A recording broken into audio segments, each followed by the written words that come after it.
کی روجا هریما کردستان برواجی دیگه و شر هبرد چیه روشلاتا ناوین دگوهارتنین بلز و بنگهین ده دنگ لنگین پرگالا نو تی بیهستن رژیم هلوشنو و سینور دی بگوهارن و کرد یک جا اکتور هری گرنگ این ویب بیواجوینه در روشه که دانه و چارانوسا روشلاتا ناوین دیار بکنو چارانوسا خواه بگوهارینن اف درفت هر تن بدست ناکه لی هند در دور اپراسیونه که دکن دا کو روژه و کردان مانوپله بکن دا کو او جوی درفتا زیرین سود ورنگیرن به طیبتی هول تی داین که حریما کردستانی به مجارین وکی موچه و مجول بکن او جبو و آرمانجی جسالا 2012 و شرکی هبرید لدیجی حریما کردستانی تی مشاندن عراق لدیجی حریما کردستانی شرکی هبرید دمشینه فرانک هوفمان یکم جار ده سال 2007 ده بی و شر هبرید بکار آنی شر هبرید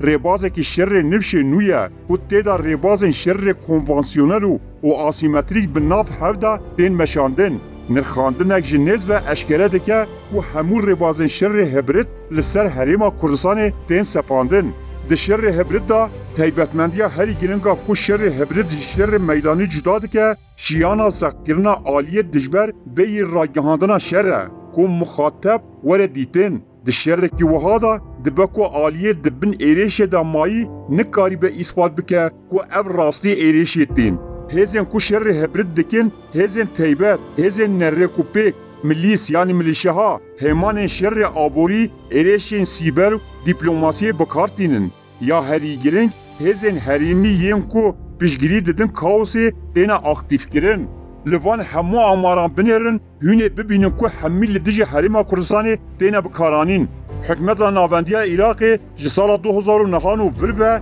لدیجی کردان شر که هبریت پرعالی دمشینه لبله شر با آوائه که تمشاندن کل پیش سازین فرمیین وکی قانون دادگه وزارت و هر وها اف ایریشین خواه وکی پاراسنا سردسیا قانون و پرگالا اداری نشان دادن سال 2012 وربه وان پرزگریکا موچا اکتیف کرد بزانبون خلق برچی هشتنه و شر که آبوری دانه دست بکرن و او یک دبن کمامه یا دستوری دا ده کرن یعنی 13 سالن لدیجی کردستان شر که آبوری هیا عراق دخوازه چافکانیل وکی شیر دایی که لکردان حلال دولمندیا سر عرض و بن عرض این کردان باجار و گوندن وان دست سر بکه عراق هیدی کردستان داگرد که کرکوک و شنگال جی کردانستان لی او ویه که وکی سپاندنا پرگالا دولت بناو دکه وان بریا جحشین خواه لبغدای اوفیس امپدکی و آلا کردستان شوتاندن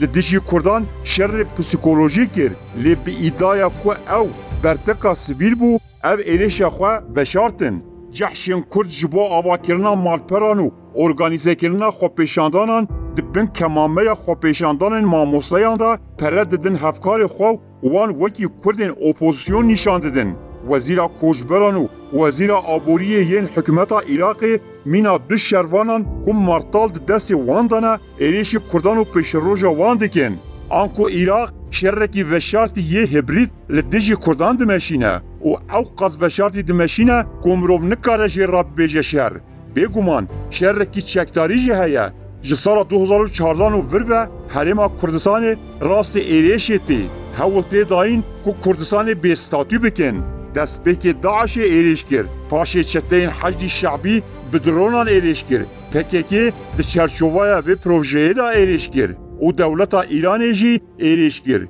دولتا ترکیه جی به هنجتا تونکرنا پکیکی ایریش کرد حولی را پایتخت دبن ایریشین درون و موشکان دا کرامتا خو پاراست نها ایریشین درونان لسر زوین پترول دوم دکه و دولتا عراق قط نکاری وان تثبیت بکه لی هر کس پیدزانه یعنی 11 سال داویه دا دنگ چکا قط لسر کردستان کم نبویه او نها رغم وی شریجی ده گوتن که پرزگریک یک دنابرا اربیل و بغدای دا هنه لی بله دویا خیارین بغدای وکی شر عراق لدیجی حریما کردستان بناو بکن بله پرزگریکا موچه باندور لجیانا هر کسی که دکه لی پرزگریک جندانا موچه پرمازنتره بانگا هند عراقی نجات پرست مخالف جبو و گوهاسنا داهاتا با عراق بانگێکی ji bo Kurdan ku bi teslîmbûnê razî bibin. Hikûmeta Kurdistanê ji aliyê dadperweriyê û pêşverûyê ji desthilata Bexdayê pir pêşlatir e. Heke desthilata Hewlêrê ji aliyê Iraqê ve hatiba meşandin, niha çi kêşeyên Iraqê li herêmê nedibûn. Welaw heke Kurd teslîm bibin jî, Bexda ew qes bêwicdan e ku were û yek bi yek mal û milkên Kurdan desteser bike. Dê mûdûrên Ereb werin ser dam û dezgehên me. Desthilata Iraqê xwedî fehmekî paşverûya û pêşerojê wê nediyar e. Çima divê Kurd teslîmê vê sîstema pêşeroja wê nediyar bibin? Çima divê em maf û dahata xwe yê rewa, mîna şîrê dayîkê helal teslîmê kaosa Iraqê bikin? Divê Kurd hinekî din diranên xwe bişîdînin û li ser guhartina rojhilata navîn di amadebaşiyê da bin. Tenê bi vî şêwazî em ê bikarin tarîtiya ku li ser me hatiye farskirin û vî şerrê hibrit têk bibin.